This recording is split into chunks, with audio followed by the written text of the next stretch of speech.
The next chapter that we doing सरफेजी.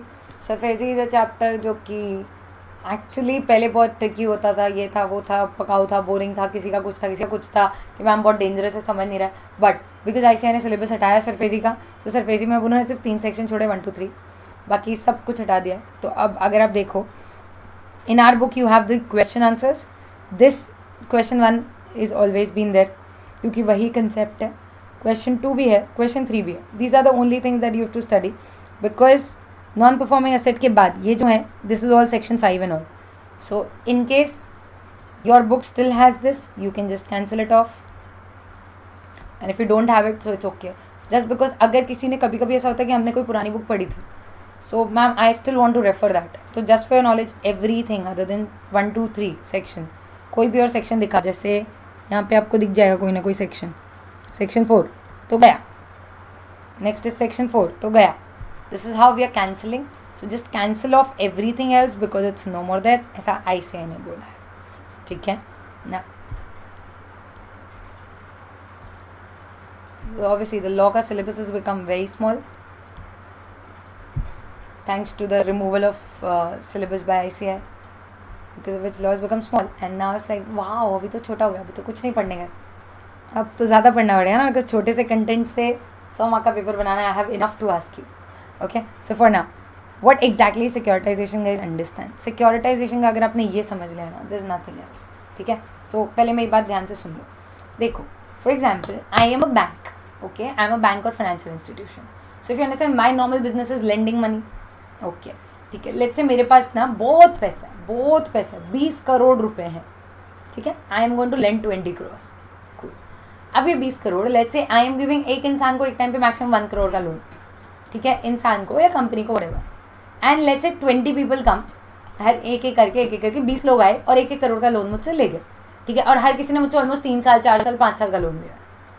एक point आएगा जब मेरे 20 करोड़ खत्म हो जाएंगे इसी एक ही साल में. ओके ईयर खत्म होने तक मेरे 20 करोड़ खत्म हो गए. Now if you understand this repayment will happen in the 3rd year. Obviously interest आएगा, but if you understand मेरा लोन बिजनेस बंद हो जाएगा ऐसे तो, बिकॉज सबने मुझसे लोन लिया, सबने मेरे को असेट दिया as a security, secured loan दिया मैंने सबको, but at the end of the day if you understand मेरे को मिला क्या, सिर्फ असेट्स. अब ये असेट से मैं करूँ क्या, because I can't lend any more ना, लिक्विड फंड्स खत्म हो गए एंड RBI मेरे को नोट छाप के नहीं दे रहा है, ये हो खत्म हो गया, और लो सैंडविच का ऑर्डर नहीं है वो, ठीक है. सो इफ यू अंडरस्टैंड अब मैं क्या करूँ, मैं तो बिजनेस बंद हो जाएगा ऐसे तो. उसके लिए आता है SARFAESI, the securitization concept. Please ध्यान से सुनना. Once you understand this may be it will make a bit more sense to you, ठीक है. I am just finding place to write. होगा क्या, ये जो बैंक्स है ना, बैंक्स एंड फाइनेंशियल इंस्टीट्यूशन, ठीक है, इनका वैसे हुआ कि इन्होंने ना बोरोअर को लोन दिया, ठीक है, और बोरोअर ने इनको रिटर्न में एसेट दिया, सिक्योरिटी. अब इनके पास एसेट्स तो बहुत जमा हो गए बट पैसे तो नहीं है. अब ना एक कोई है which is called a special purpose vehicle. ये है सिक्योरिटाइजेशन कंपनीज. ये क्या करते हैं, ये बैंक्स को जाके अप्रोच करते हैं, बोले अच्छा सुनो तुमको पैसे चाहिए.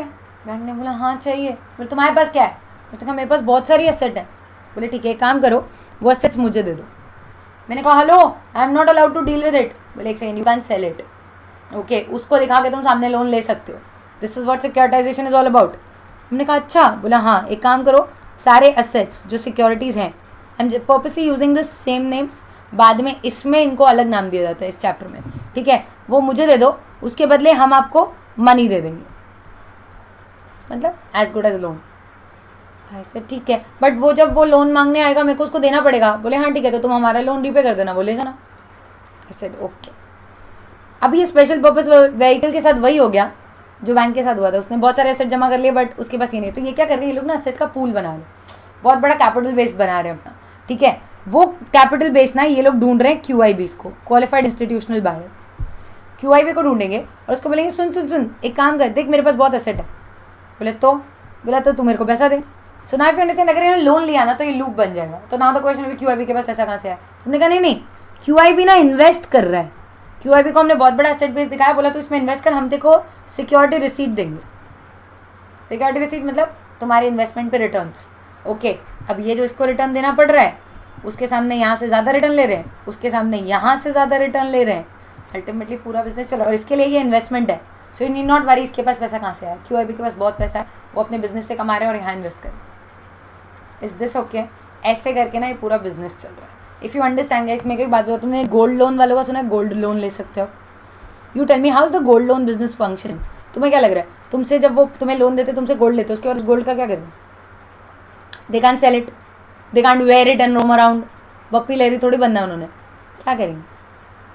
वो लोन किसी और को दिखा के उससे पैसे ले रहे. बस इतना डिफरेंस है. तुमने 3 साल का लोन लिया, शायद वो तुम्हारे गोल्ड पे सिर्फ 2.5 साल का ही लोन ले रहे.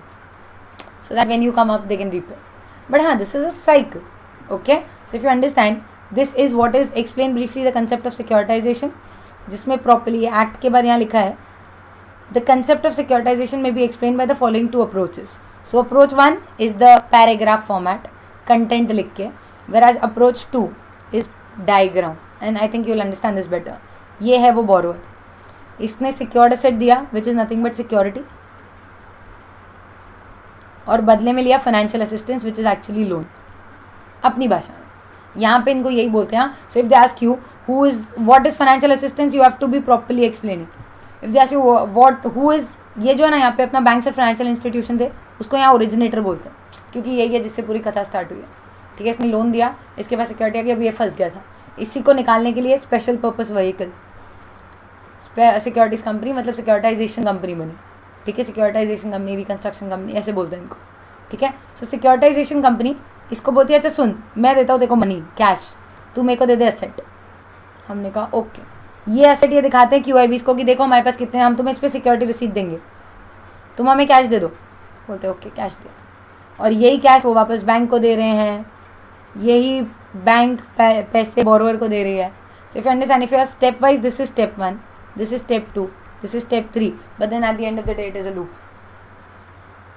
Because wherever you start, if you see, या तो you can be going like this, like this, like this, तो फिर ये होएगा फ्लो. और एक चिकन को दिया तो फिर इज दिस ओके? अब यही है जो 4 बार पूछा जाएगा अब आपसे. What is the concept of securitization? What do you understand by asset reconstruction? The same thing. What are financial assets? Financial asset जो as a security हमने लिए. And what are non-performing asset? Your non-performing asset you need not worry about, because अगर आपने audit पढ़ा, audit में bank audit आपके syllabus में, bank audit में NPA पे PhD है, क्योंकि हर एसेट 90 डेज में NPA नहीं होता. Certain happen in 90 days, certain happen in more days. अगर क्रॉप्स के बेस पे है तो शॉर्ट क्रॉप सीजन है, लॉन्ग क्रॉप सीजन वाले हैं. शॉर्ट क्रॉप 2 क्रॉप सीजन के बाद NPA होते हैं, लॉन्ग क्रॉप 1 क्रॉप सीजन के बाद होते हैं. ये सब PhD अपने ऑडिट में की होगी. ठीक है, सो सरफेसी में ना ऑनेस्टली कुछ है ही नहीं अब इन डेफिनेशंस को छोड़ के. Okay, so that's about SARFAESI. Going ahead.